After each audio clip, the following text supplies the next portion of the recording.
Dicen que la vida es un regalo, pero el hombre más sabio de la Biblia comenzó su reflexión diciendo exactamente lo contrario, que todo es vanidad. Imagina abrir uno de los libros más espirituales de la historia y encontrarte con un veredicto que más parece un desahogo de alguien al borde del colapso. Salomón, con toda su gloria, poder y sabiduría, declara que todo lo que hacemos, buscamos y construimos es como vapor, escapa de las manos. Ese no es un mensaje motivacional, pero es el más honesto que escucharás.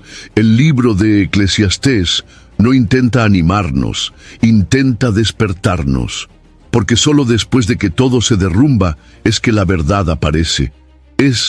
No es exactamente lo que esperas de un libro bíblico, ¿verdad? Pero es por eso que vale la pena continuar.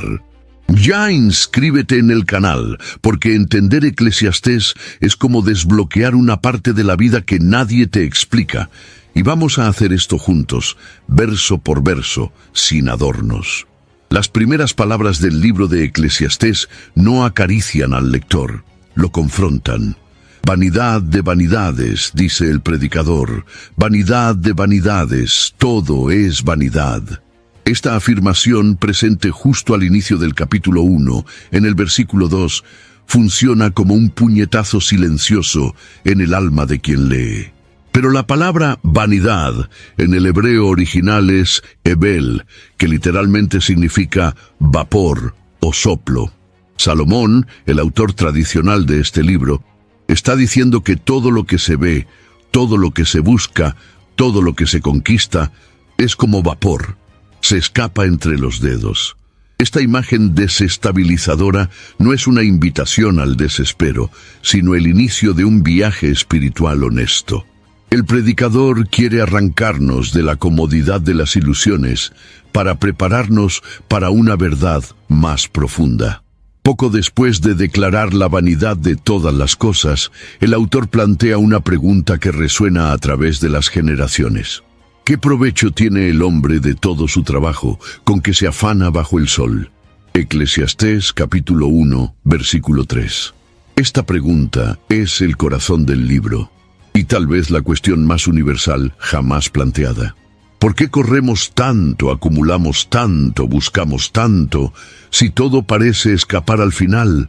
Esta inquietud no es formulada por un cínico, sino por alguien que ya tuvo todo. Salomón habla como un rey que probó los placeres, el poder, la sabiduría y la gloria.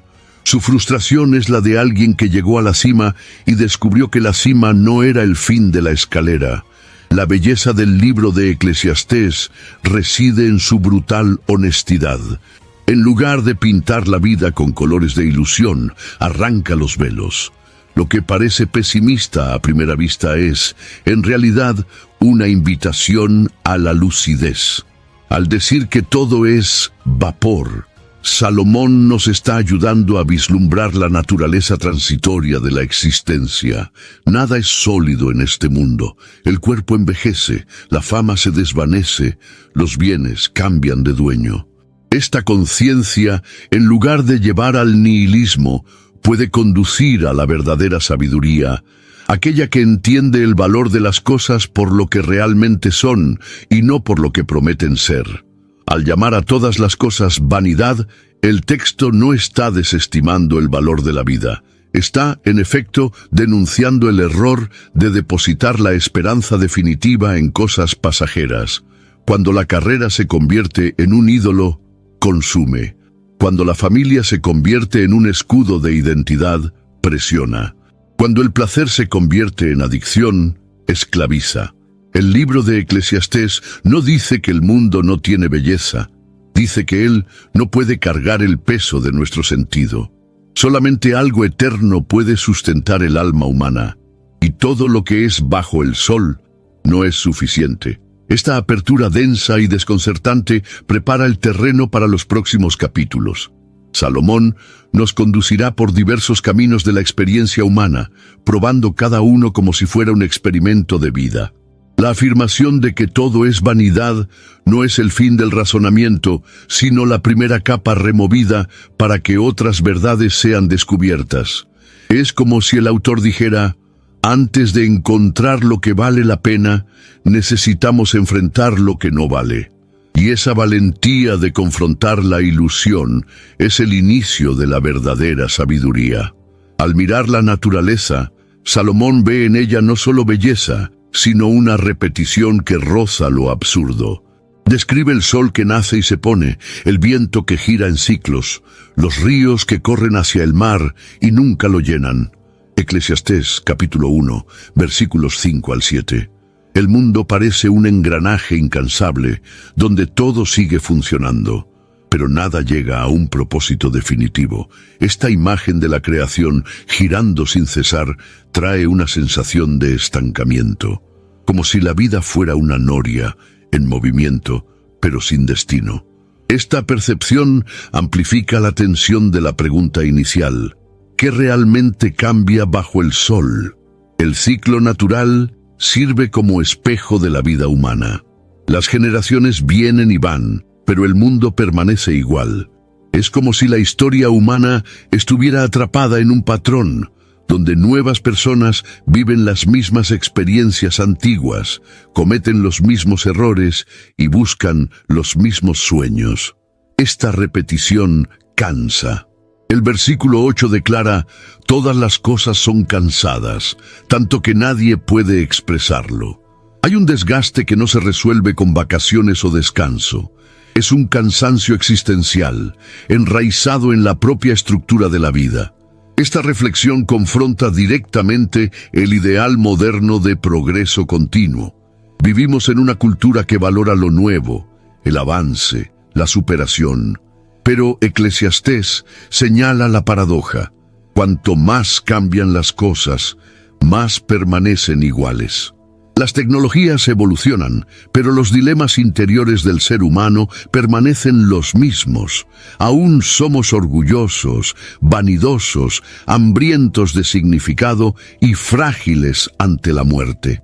El predicador nos invita a darnos cuenta de que la innovación externa no resuelve el vacío interno. La repetición de la naturaleza refleja la repetición del corazón humano.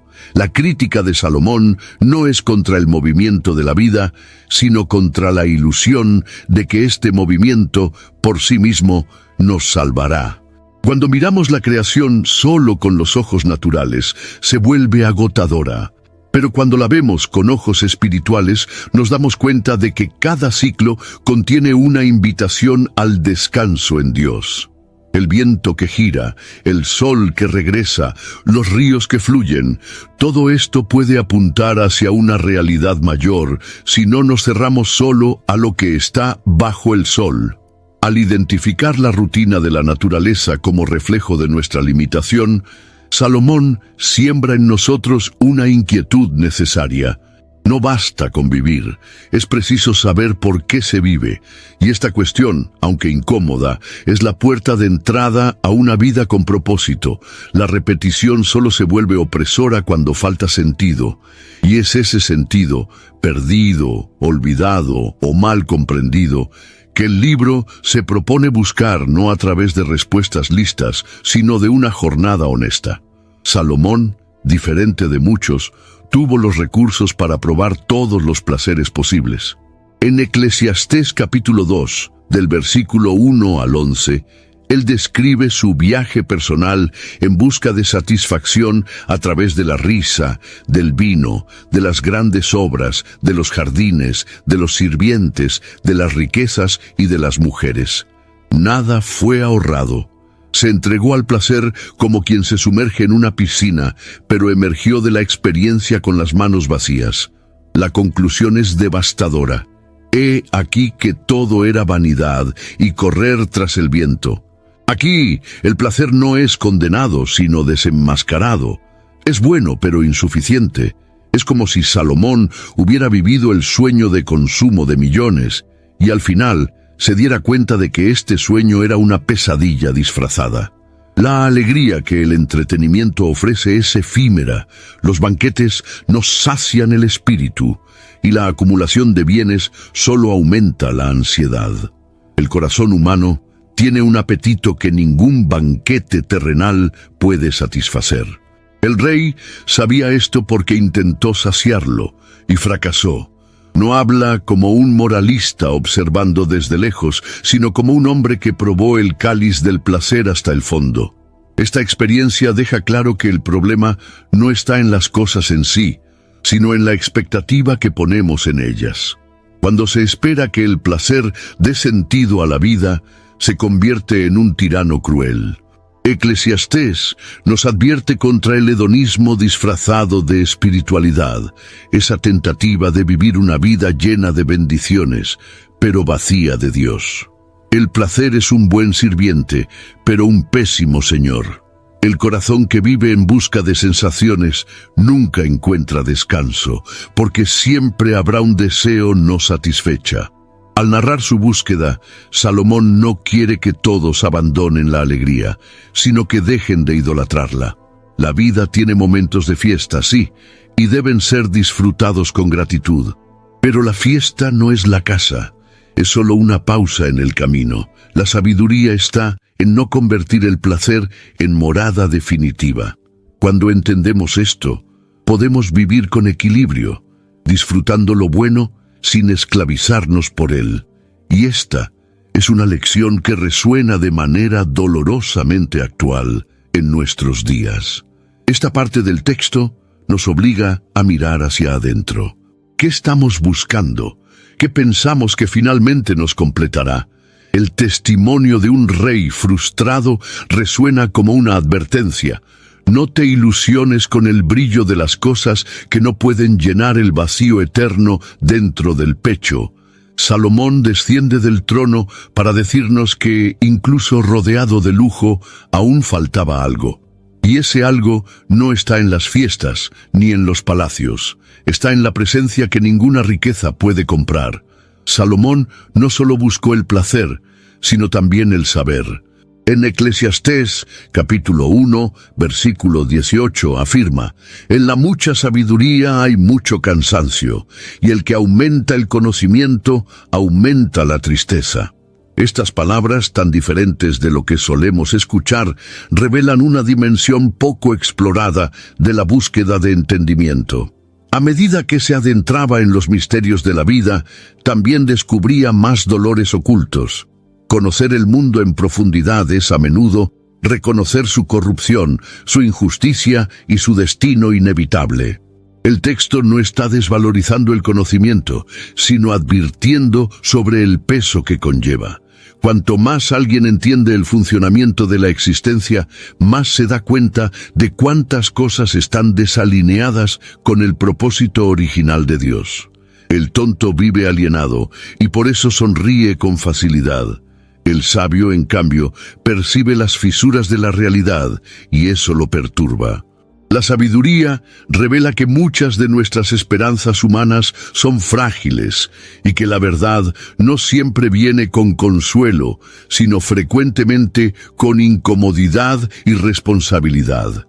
Hay un sufrimiento peculiar en ver el mundo tal como es. La sabiduría auténtica no produce arrogancia, sino humildad. Reconoce sus límites, lamenta el estado del mundo y entiende que el conocimiento por sí solo no salva. Esto nos acerca al clamor de los profetas y del mismo Cristo, que al mirar a Jerusalén lloró, incluso siendo el Verbo encarnado.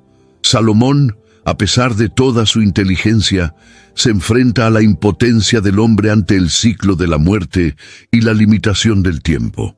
Esta constatación puede sacudir los cimientos de una fe infantil, pero es precisamente ahí donde comienza la madurez espiritual. Cuando dejamos de ver el saber como un fin en sí mismo y comenzamos a usarlo como un puente hacia Dios, el conocimiento se convierte en un instrumento de reverencia, no de desesperación. En este punto, la sabiduría comienza a cumplir su verdadero papel, no ofrecer todas las respuestas, sino guiarnos al temor del Señor, que es el principio de toda sabiduría. En esta etapa de la narrativa, Salomón nos muestra que la mente sin Dios se convierte en una carga. Deja claro que pensar, cuestionar y aprender son caminos legítimos, pero peligrosos si se aíslan de la fe.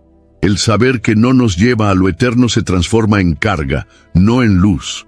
Y por eso es esencial entender que la verdadera sabiduría comienza cuando nos enseña a doblar las rodillas. De hecho, antes de seguir, cuéntame en los comentarios, ¿alguna vez has tenido esa sensación de conquistar algo que tanto querías y luego darte cuenta de que seguías vacío? Quiero saber cómo eso ya te ha afectado en la vida real, porque en el fondo todos hemos tenido un momento Salomón. Después de investigar el placer y la sabiduría, Salomón vuelve su mirada hacia el trabajo, ese esfuerzo constante que consume los días y roba las noches de descanso. En Eclesiastés, capítulo 2, versículos 18 al 23, expresa su angustia al darse cuenta de que todo el fruto de su labor será dejado para otro, alguien que quizás sea sabio o tonto. Aquí se revela una frustración profunda, no solo con el acto de trabajar, sino con el hecho de que el trabajador no tiene control sobre el legado de su obra. El texto desnuda una realidad incómoda. La vida está hecha de labor, pero la muerte no respeta esfuerzo. Muchos viven obsesionados con la carrera, construyendo imperios, acumulando bienes, imaginando que eso garantizará seguridad o reconocimiento. Sin embargo, Salomón se da cuenta de que el control es una ilusión. La herencia puede caer en manos de alguien que la desprecie. La obra de una vida entera puede deshacerse en pocos años. Todo aquello por lo que se sudó puede transformarse en polvo en las manos equivocadas. La inquietud de Salomón se intensifica cuando habla de las noches sin sueño y del dolor del corazón que acompaña al trabajador. No está hablando de perezosos, sino de personas que se dedican al máximo. El problema no es el trabajo en sí, sino el sentido que se le atribuye. Cuando el labor se mueve solo por ambición, orgullo o miedo a la escasez, se convierte en cautiverio. El trabajo que debería ser bendición se convierte en carga cuando se desconecta del propósito eterno. Sin embargo, Salomón no propone el abandono del trabajo, sino el cambio de perspectiva. Está construyendo un argumento que solo se revelará plenamente más adelante, que el hombre debe alegrarse con el fruto de su esfuerzo mientras puede, pero sin hacer de eso el centro de su identidad. Trabajar es necesario, pero confiar en el trabajo como fuente de seguridad o realización es un engaño. Todo lo que se hace bajo el sol necesita estar anclado en algo que esté por encima de él. La reflexión sobre el trabajo nos obliga a revisar motivaciones. ¿Por qué hacemos lo que hacemos? ¿Para quién construimos? El esfuerzo diario puede ser un acto de adoración o de vanidad, dependiendo de lo que nos mueve. Salomón nos invita a trabajar con las manos en la tierra, pero con los ojos en el cielo, porque al final solo lo que está firmado en Dios permanece. Eclesiastés capítulo 3, del versículo 1 al 8, trae una de las pasajes más conocidas y poéticas de la Biblia. Todo tiene su tiempo determinado, y hay tiempo para todo propósito bajo el cielo. Con esta afirmación, Salomón revela un aspecto profundo de la vida. El tiempo no es caótico, sino ordenado por una sabiduría que excede nuestra comprensión. Hay momentos precisos para nacer y morir, plantar y cosechar, reír y llorar, abrazar y alejar. Esta secuencia no es una simple observación de la rutina humana, sino un retrato de la soberanía divina sobre todas las estaciones de la existencia. Esta visión del tiempo confronta nuestra impaciencia moderna. Queremos resultados inmediatos, soluciones instantáneas, confort permanente. Pero Salomón muestra que la vida se desarrolla en ciclos y que intentar forzar las estaciones es luchar contra el propio Creador. Hay períodos de silencio que son tan necesarios como los tiempos de habla. Existen fases de pérdida que preparan el terreno para las ganancias futuras. El tiempo es pedagógico y quien se niega a aprender de él sufre más de lo necesario. La belleza de este pasaje está en reconocer que el tiempo, aunque impredecible a nuestros ojos, está bajo control a los ojos de Dios. Él no solo ve el principio y el final, Él los determina. Esto no significa que cada sufrimiento sea deseado por Dios, sino que Él es capaz de redimir cada estación. No hay tiempo desperdiciado cuando se vive con los ojos puestos en el eterno. Hasta el llanto tiene su función, y el dolor su propósito. El tiempo bajo el cielo se vuelve sagrado cuando se entiende que refleja el tiempo sobre el cielo. Esta perspectiva nos enseña a respetar los ritmos de la vida. En lugar de intentar apresurar lo que debe madurar o resistir lo que debe partir, somos llamados a confiar en el autor del tiempo. No se trata de pasividad, sino de sabiduría. Saber esperar es una forma de fe. Aceptar los ciclos no es resignación, es discernimiento espiritual. El desajuste entre nuestro reloj y el de Dios es, muchas veces, el origen de nuestras frustraciones. El texto nos invita a escuchar la música del tiempo con más atención. Cada estación de la vida, incluso la más dolorosa, es parte de una composición mayor. Cuando dejamos de luchar contra el tiempo y comenzamos a aprender de él, damos un paso hacia la paz. Salomón nos muestra que no hay fase inútil, ni momento perdido. Todo tiene su tiempo, y cuando ese tiempo se vive con fe, se convierte en semilla de eternidad. En el mismo capítulo 3, versículo 11, Salomón lanza una de las declaraciones más profundas y enigmáticas de toda la Escritura. Dios hizo todo hermoso en su debido tiempo, también puso la eternidad en el corazón del hombre. Esta afirmación revela un dilema espiritual que atraviesa el alma humana. Fuimos creados con un sentido de infinito, pero estamos atrapados en el tiempo. Esa tensión genera inquietud. Por más que tratemos de contentarnos con el aquí y ahora, hay dentro de nosotros un llamado hacia algo que está más allá. El ser humano es el único entre las criaturas que mira al cielo y se pregunta sobre el propósito de la existencia. Los animales viven sus ciclos sin cuestionamiento. Ya nosotros, incluso rodeados de abundancia, experimentamos el vacío. Esa eternidad en el corazón es la firma del Creador en nuestra alma, un recordatorio de que pertenecemos a algo más grande. Pero al mismo tiempo, vivimos aplastados por la finitud, por las limitaciones del cuerpo, por las pérdidas, por el tiempo que no se detiene. Somos eternos por dentro y pasajeros por fuera. Esta dualidad es lo que provoca tanto fascinación como frustración. Sabemos que la vida debería tener más sentido que simplemente nacer, trabajar y morir. Intuimos que existe un propósito, pero este parece siempre escapar. Salomón reconoce este misterio, diciendo que el hombre no puede descubrir la obra que Dios hace desde el principio hasta el fin. Esto no es una declaración de desánimo, sino de humildad. Hay una sabiduría mayor en curso, incluso cuando no comprendemos los detalles. Ese anhelo por lo eterno, si es ignorado, puede llevar a la idolatría, al esfuerzo desesperado de llenar el vacío con éxito, bienes o experiencias. Pero si es acogido con fe, puede conducirnos a la presencia de Dios. La eternidad que palpita en nosotros es como una brújula rota. Señala hacia un norte real, pero no puede llevarnos allí por sí sola. Solo el Creador puede completar aquello que Él mismo plantó en nuestro corazón. Y esa búsqueda sincera de sentido es lo que transforma la angustia en encuentro. Salomón nos revela que la vida no se resume a lo que vemos.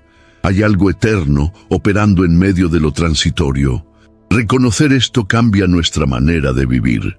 Las decisiones se vuelven más conscientes, los dolores más soportables y los días más llenos de reverencia. Porque incluso sin entender todo, sabemos que fuimos creados para más que esta breve existencia. Fuimos hechos para la eternidad. En Eclesiastés capítulo 3, versículo 16, Salomón observa con angustia que, en lugar del juicio, había impiedad, y en lugar de la justicia, iniquidad. Esta percepción de que la justicia está corrompida no es una denuncia puntual, es una realidad universal que atraviesa los siglos.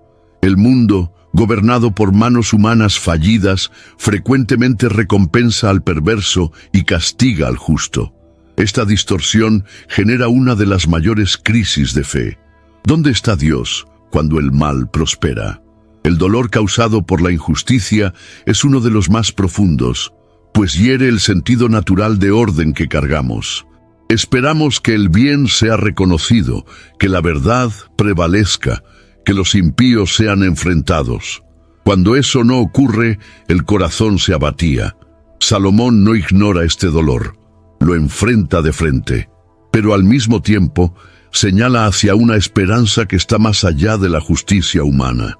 Él declara que Dios juzgará al justo y al impío, versículo 17. Es decir, el juicio puede fallar aquí, pero no fallará al final. Esta confianza en el juicio divino no es una fuga de la realidad, sino un ancla para el alma. Cuando entendemos que habrá un ajuste de cuentas definitivo, logramos vivir sin caer en la desesperación o en la venganza. Esto no significa conformarse con la injusticia, sino no ser consumido por ella. Es saber que, incluso cuando todo parece fuera de control, Dios sigue siendo justo y soberano. El tiempo de Él no es el nuestro, pero la justicia de Él es perfecta. Esta visión también nos desafía a vivir con integridad, incluso en un sistema corrompido. Si la justicia humana es limitada, la fidelidad a Dios se vuelve aún más esencial. No somos llamados a manipular el sistema para protegernos, sino a confiar en el carácter del justo juez. Vivir con rectitud, incluso cuando no hay recompensa visible, es un acto de fe que apunta hacia el reino que vendrá. La esperanza del juicio eterno da sentido a la perseverancia presente. Eclesiastés, al tratar con la injusticia, no entrega respuestas simplistas, sino que ofrece consuelo y dirección. Nos recuerda que, aunque la balanza terrenal esté desequilibrada, hay una justicia celestial que nadie podrá evitar. Y es esta certeza la que fortalece el corazón cansado, sostiene al oprimido y nos impide volverse cínicos. La justicia puede tardar aquí, pero nunca falla ante el trono de Dios. En el capítulo 4, versículo 8, Salomón dibuja el retrato de un hombre que trabaja incansablemente, acumula riquezas, pero no tiene a nadie con quien compartir. Se pregunta, ¿para quién trabajo yo, privando a mi alma del bien? Esta escena no está distante de la realidad actual. Muchos viven en función de metas, productividad y éxito, pero se olvidan del alma, y peor aún, de las personas a su alrededor. El resultado es una vida llena por fuera, pero vacía por dentro. La ambición solitaria es un veneno disfrazado de virtud. Se presenta como esfuerzo, determinación, enfoque, pero en el fondo es una huida, un desespero por reconocimiento, por seguridad o por control. El hombre descrito por Salomón no es perezoso, al contrario, es productivo. Pero su productividad se convierte en estéril porque está desconectada de propósito y comunidad. Corre solo, sin darse cuenta de que su carrera conduce al vacío. Este estilo de vida tan exaltado en nuestros días es presentado en Eclesiastés como una tragedia silenciosa. El texto no condena el trabajo, sino la soledad autoimpuesta que muchas veces lo acompaña. La vida fue hecha para ser vivida en relación. Cuando el éxito exige el abandono de los vínculos, deja de ser bendición y se convierte en maldición. Y no son pocos los que llegan a la cima solo para darse cuenta de que están solos. Salomón está desmascarando una ilusión, la de que la acumulación garantiza sentido, pero no hay riqueza que sustituya a un alma en paz o una mano amiga. La carrera por el rendimiento, por el estatus y por el poder esconde el miedo a no ser suficiente. Sin embargo, al final, lo único que queda es un corazón cansado y nadie cerca. El hombre solitario de Eclesiastés es un espejo para nuestra generación hiperconectada, pero profundamente aislada. La pregunta dejada por este pasaje es incisiva. ¿De qué vale tanto esfuerzo si al final no hay con quién celebrar? Esta cuestión debería llevarnos a reevaluar prioridades. La verdadera prosperidad no está en lo que se acumula, sino en lo que se comparte. Vivir bien es vivir con propósito y en comunidad, y esto exige valor para desacelerar, para cuidar de los lazos y para recordar que, al final, lo que realmente importa son las personas que caminan a nuestro lado. Poco después de denunciar la tragedia de la soledad, Salomón ofrece una respuesta clara y reconfortante. En Eclesiastés capítulo 4, versículos 9 al 12, exalta el valor del compañerismo con una declaración atemporal. Mejor es ser dos que uno, porque tienen mejor paga por su trabajo. El texto revela que la vida, con todas sus luchas e incertidumbres, se vuelve soportable, incluso hermosa, cuando se vive en pareja. Caminar al lado de alguien multiplica fuerzas, comparte cargas y fortalece la esperanza. Salomón describe 4 beneficios de la verdadera comunión: ayuda en la caída, calor en el frío, protección en el enfrentamiento y resistencia ampliada. Estos elementos no son solo poéticos, son realistas. Está hablando del viaje de la vida como un terreno inestable, donde los tropiezos son ciertos, y en este camino tener con quién contar hace toda la diferencia. La imagen de 2 durmiendo juntos para calentarse simboliza más que abrigo físico, apunta a intimidad, confianza y apoyo emocional. En contraste con el individualismo que Salomón critica anteriormente, aquí presenta un modelo de vida centrado en la reciprocidad. La verdadera fuerza no está en la autosuficiencia, sino en la interdependencia. Eso no significa perder identidad, sino reconocer que fuimos creados para la conexión. Dios, desde el principio, declaró que no es bueno que el hombre esté solo. Y esta verdad sigue resonando en cada página de la existencia humana. El aislamiento no es un signo de fuerza, sino a menudo de miedo o orgullo disfrazado. La sabiduría contenida en este pasaje también habla sobre discernimiento. No toda compañía es saludable, pero la compañía adecuada es insustituible. Amigos que edifican, hermanos de fe que sostienen, cónyuges que animan, colegas que caminan con integridad, son todas expresiones de la gracia de Dios en nuestras vidas. El cordón de 3 doblas, mencionado en el versículo 12, señala no solo la fuerza del trío humano, sino también la presencia divina que une y fortalece los lazos legítimos. En medio del mundo acelerado, digital y competitivo en el que vivimos, esta enseñanza sigue siendo profética. Necesitamos dejar de glorificar la soledad y redescubrir el valor del vínculo. Vivir bien es vivir acompañado, y más que eso, es ser alguien confiable, que levanta al otro, calienta en el frío del alma, protege en el día malo y permanece firme cuando el viento sopla. Salomón nos recuerda que el camino es largo, pero con la compañía adecuada se vuelve soportable y muchas veces sorprendentemente bello. En el capítulo 5, versículo 1, Salomón ofrece una advertencia solemne a todos los que se acercan a Dios. Guarda tu pie cuando entres en la casa de Dios. Acercarte para escuchar es mejor que ofrecer sacrificios de necios. Aquí, el predicador no está hablando contra el culto, sino contra una espiritualidad superficial y ruidosa, donde muchas palabras sustituyen el verdadero temor. La reverencia en el templo es más que una cuestión de postura, es una disposición del corazón. Hay un contraste claro entre el hablar apresurado y el escuchar reverente.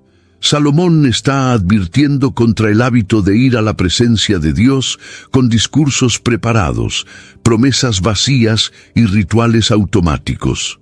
Muchas veces nos acercamos a Dios como si fuéramos a impresionarlo con nuestros compromisos, votos o teologías, pero Él no se impresiona con nuestras palabras.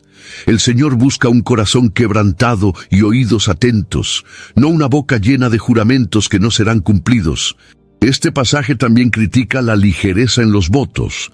En los versículos 4 al 7, el texto dice que es mejor no prometer que hacer un voto y no cumplirlo. Dios toma en serio lo que decimos delante de Él. Las palabras pronunciadas en el altar tienen peso eterno. En un tiempo donde todo se dice con rapidez y poca responsabilidad, esta exhortación es un freno necesario. Dios no exige elocuencia, sino verdad. No quiere discursos ensayados, sino entrega sincera. La sabiduría del silencio ante Dios es revolucionaria. En lugar de correr al templo para hablar, Salomón nos invita a ir a escuchar. Escuchar representa humildad, apertura, sumisión. El silencio en el templo no es ausencia de comunicación, es reverencia activa. Es cuando el alma se calla para que el espíritu escuche. En un mundo saturado de voces y ruidos, esta postura se convierte en un santuario interior, un espacio donde Dios puede, de hecho, ser oído. Salomón rescata el valor de lo sagrado y nos llama a tratarlo con el respeto que merece. Ir a la presencia de Dios exige preparación interior, no solo exterior. Y cuando cambiamos el ruido de la religiosidad por el silencio de la reverencia, algo profundo sucede. Encontramos al Dios que habla, pero solo se manifiesta plenamente a quien se dispone a escucharlo de verdad. En Eclesiastés capítulo 5, versículo 10, Salomón hace una afirmación cortante. Quien ama el dinero nunca se saciará de dinero, y quien ama la abundancia nunca se saciará del ingreso. Esta declaración no es solo un aviso moral, sino un análisis espiritual preciso sobre el efecto que la riqueza ejerce sobre el corazón humano. La codicia no tiene fin. El alma que se entrega al amor por el dinero nunca encuentra descanso. Vive hambrienta, incluso rodeada de banquetes. Salomón habla con autoridad. Él fue uno de los hombres más ricos de la historia de Israel. Poseía oro en abundancia, palacios, sirvientes, todo lo que el mundo podría ofrecer. Pero al reflexionar sobre todo esto, se dio cuenta de que la riqueza no resuelve la ansiedad. Muchas veces la agrava. Cuanto más se tiene, más se teme perder. La abundancia genera preocupación, insomnio y competencia, y lo que parecía bendición se convierte en carga. La posesión sin propósito es peso, no victoria. Esta reflexión también señala la fragilidad de la confianza material. Salomón relata que muchos acumulan bienes sin saber para quién quedarán, o incluso pierden todo en malos negocios y quedan con las manos vacías. El dinero es volátil. Se puede conquistar con esfuerzo y perder en un instante, e incluso, si permanece, no garantiza salud, paz o sentido para la vida.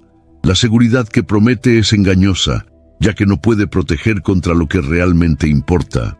El problema no está en el dinero en sí, sino en el lugar que ocupa en el corazón. Cuando la riqueza se convierte en un ídolo, domina las emociones, dicta las decisiones y sofoca la generosidad. Salomón nos llama a vivir con equilibrio, trabajar, sí, administrar con sabiduría, claro, pero sin idolatrar. Cuando el dinero es visto como herramienta y no como Dios, sirve, no esclaviza. Y ahí, el corazón encuentra libertad. Este pasaje de Eclesiastés desmantela la mentira de que más es siempre mejor. La búsqueda incesante de acumulación solo revela un vacío mayor. Salomón nos invita a romper esta cadena dorada y redescubrir la simplicidad, porque al final no es lo que se tiene, sino lo que se es y lo que se comparte, lo que realmente permanece. La riqueza puede ser bendición, pero solo cuando está sometida al Señor que da y sostiene todas las cosas. En el capítulo 7, versículo 1, Salomón declara: «Mejor es el nombre del que el ungüento precioso, y el día de la muerte del que el día del nacimiento». Estas palabras, aunque desafiantes, nos invitan a reflexionar sobre lo que realmente permanece cuando nuestra vida termina. El nombre, aquí, no es solo una identidad, sino la reputación construida a lo largo de la existencia, el legado moral, espiritual y humano que dejamos atrás de nosotros. En contraste con el ungüento precioso, que simboliza riqueza y lujo, el nombre es algo que el dinero no puede comprar, pero que define el verdadero valor de una vida. La afirmación de que el día de la muerte es mejor que el del nacimiento puede sonar extraña, pero Salomón está apuntando hacia un principio profundo. La vida no debe ser medida solo por el inicio prometedor, sino por el final digno. El nacimiento trae esperanza, pero la muerte revela el resultado del camino. Quien termina bien, incluso si ha comenzado con dificultades, es honrado. El fin del viaje revela si el camino fue recorrido con integridad, fe y temor a Dios. Esta visión invita a una vida consciente, donde cada acción importa y cada elección contribuye al tipo de persona que estamos convirtiéndonos. Más que logros, es el carácter lo que define la memoria que dejamos. En tiempos donde la imagen es más valorada que la esencia, esta sabiduría de Eclesiastés es contracultural. Un nombre íntegro vale más que fama momentánea. El respeto ganado con verdad tiene más peso que elogios comprados con vanidad. Salomón nos recuerda que nuestra vida será recordada por quien fuimos, no por lo que tuvimos. Nos invita a invertir en lo que realmente importa, en relaciones verdaderas, en un corazón humilde, en acciones de justicia y compasión. El buen nombre, en este contexto, es como un perfume que continúa siendo sentido incluso después de que el cuerpo ya no está presente. Es el tipo de recuerdo que inspira, consuela y honra a Dios. Esta reflexión nos lleva a examinar la forma en que vivimos hoy. ¿Qué están construyendo nuestras actitudes? ¿Qué historia estamos escribiendo con nuestras palabras, decisiones y actitudes? Salomón nos exhorta a vivir de tal manera que al partir nuestro nombre continúe hablando, edificando y glorificando al Creador, porque al final el verdadero tesoro no es lo que dejamos en bienes, sino lo que dejamos en ejemplo. En el capítulo 7, versículo 12, Salomón dice que la sabiduría sirve de defensa, como de defensa sirve el dinero. Pero la excelencia del conocimiento es que la sabiduría da vida a su poseedor. Aquí reconoce que tanto el dinero como la sabiduría ofrecen protección, pero solo la sabiduría tiene el poder de sostener la vida de manera plena. Esta comparación es estratégica. Mientras el dinero protege por fuera, la sabiduría preserva por dentro. Ella es luz en un mundo oscuro, una antorcha encendida en medio de la confusión y la necedad. Vivimos en un tiempo donde la insensatez muchas veces se disfraza de astucia. Lo que es astuto es aplaudido, lo que es sabio, ignorado. Salomón, sin embargo, apunta hacia un tipo de sabiduría que no está relacionada con la acumulación de información, sino con la capacidad de discernir el tiempo, el bien, la justicia y el temor a Dios. En otras palabras, la sabiduría bíblica no es solo intelectual, es espiritual, y por eso es vida. En ese mismo capítulo destaca el equilibrio como marca de la verdadera sabiduría, ni extremos de justicia propia, ni disolución inconsecuente. El sabio sabe cuándo hablar y cuándo callar, cuándo actuar y cuándo esperar. Esa habilidad de vivir al compás de la verdad, con prudencia y humildad, es lo que nos guarda de los abismos de la necedad. El necio tropieza en sus propias palabras, el sabio edifica con ellas.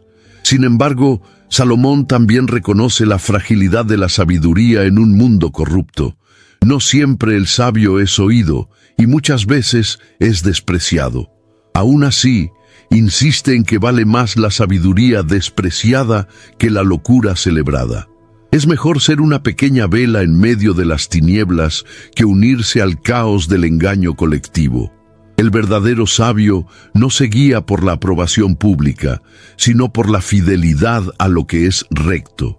Esta perspectiva nos anima a cultivar la sabiduría con temor, paciencia y humildad. En un mundo ruidoso, es como un susurro divino, y aunque frágil a los ojos humanos, lleva en sí el poder de sostener una vida entera. Salomón nos exhorta a buscar este tipo de sabiduría, aquella que viene de lo alto, es probada en el fuego de la vida, y aunque rechazada por muchos, es aprobada por Dios. En Eclesiastés, capítulo 8, versículo 17, Salomón declara: «Aunque el sabio diga que lo entiende, no podrá comprenderlo». Aquí, él está hablando sobre los caminos de Dios, esa dimensión de la existencia que está más allá de la lógica humana. Por más que nos esforcemos por entender los planes divinos, hay un límite que no conseguimos sobrepasar. Ese reconocimiento no es frustración, es reverencia. Es saber que Dios es Dios y nosotros somos polvo. Esta limitación no nos debe llevar a la desesperación, sino a la confianza. Cuando no entendemos los porqués de la vida, somos invitados a confiar en el carácter de Dios.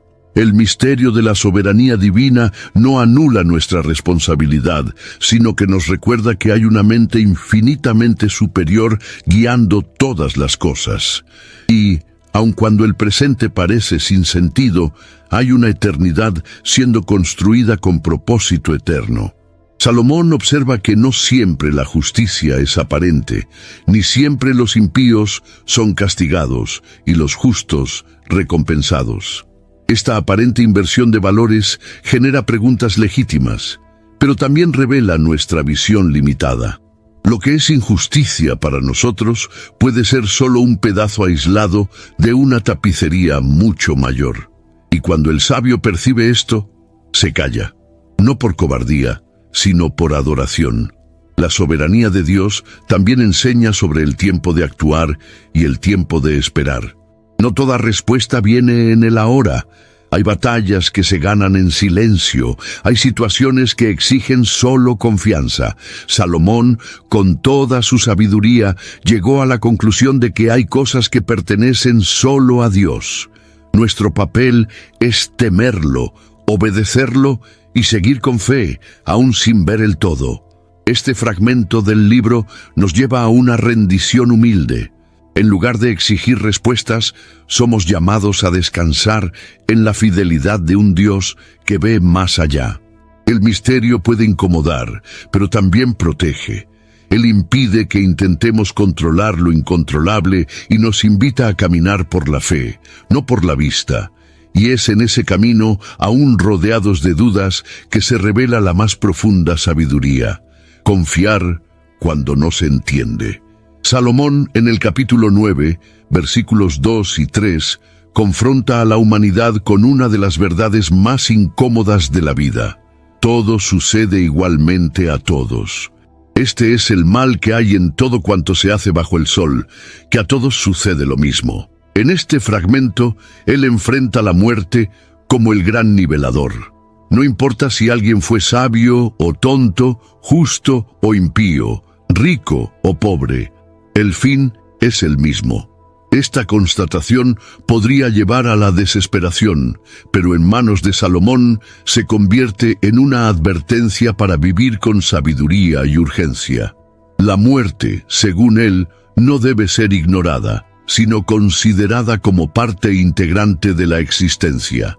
Ella quita nuestras ilusiones de control y revela lo que realmente importa: El problema no está en la muerte en sí, sino en el hecho de que muchos viven como si fueran eternos, desperdiciando tiempo con futilidades y dejando lo esencial para después.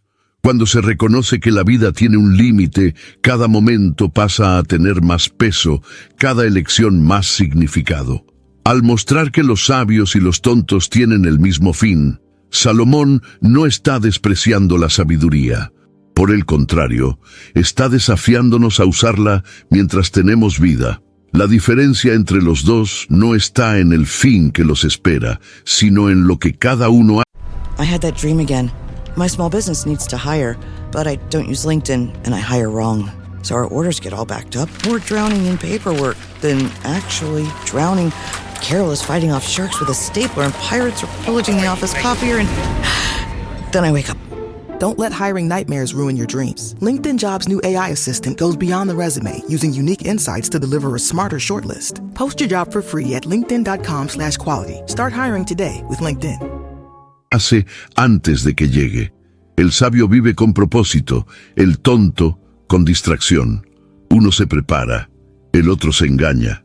El reconocimiento de la muerte, cuando bien entendido, es una herramienta poderosa para vivir con intencionalidad. Eclesiastés, lejos de ser un libro sombrío, es una invitación a la lucidez. Salomón nos llama a mirar la muerte no como enemiga, sino como consejera silenciosa. Ella nos recuerda la fragilidad de la vida y la importancia de amar, perdonar, trabajar con honestidad y buscar a Dios mientras se puede encontrarlo. La muerte nivela a los hombres, pero lo que cada uno construye entre el nacimiento y el fin revela lo que lleva en el corazón. Ante esto, la pregunta que queda es simple y al mismo tiempo urgente. ¿Estamos viviendo de forma digna antes de que este último suspiro nos alcance? Porque, aunque la muerte sea inevitable, la manera en que vivimos hasta ella es nuestra elección diaria.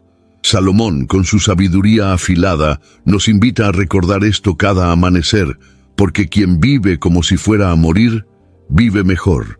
Después de hablar sobre la inevitabilidad de la muerte, Salomón sorprende al hacer una declaración llena de ligereza y belleza. Ve, pues, come con alegría tu pan y bebe con corazón contento tu vino. Eclesiastés, capítulo 9, versículo 7. Esta orientación, lejos de ser hedonista, es una de las expresiones más maduras de la sabiduría bíblica.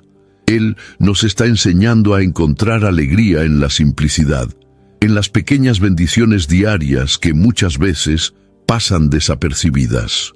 La idea aquí no es vivir de forma superficial, sino valorar lo que es esencial.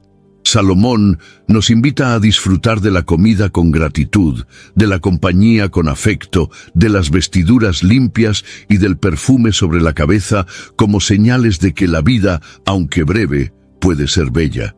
No se trata de lujo, sino de celebración.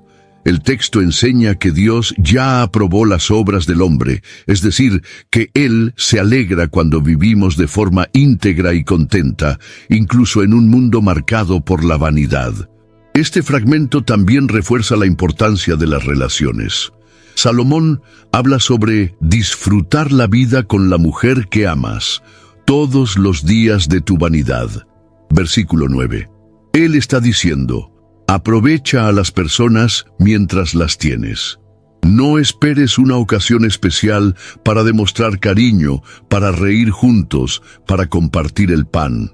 La alegría no está en los grandes hechos, sino en los pequeños gestos compartidos con amor.